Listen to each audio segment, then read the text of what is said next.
তরুণ প্রজন্ম যারা রয়েছে তারা অনেক কষ্টে আছে, তাদের পকেটে টাকা নেই, অনেকে বিয়ে করতে পারে না, চাকরি নাই, মা বাপকে হলো টাকা দিতে পারে না। এবং আমার সাথে অনেক তরুণের কথা হচ্ছে অসহ্য যন্ত্রণায় তাদের জীবন আছে। সেই গণ অভ্যুত্থানের পর থেকে 2 বছর নিজের পকেটের টিউশনের টাকা দিয়ে আন্দোলন করতেছে, একটা ব্যানার বানাচ্ছে। এই নির্বাচন ক্যাম্পেইনে আমি আপনাদেরকে টাকা দিতে পারিনি।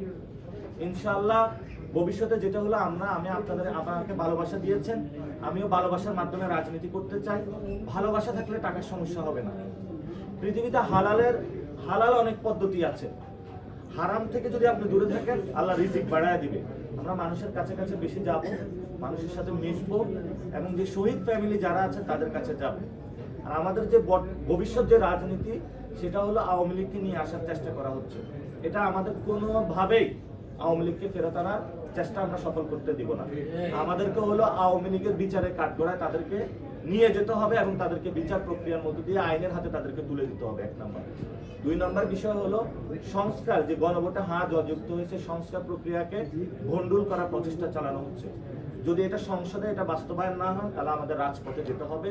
রাজপথে আমরা সংস্কার ইনশাআল্লাহ জনগণকে নিয়ে বাংলার মাটিতে বাস্তবায়ন করে ছাড়বো।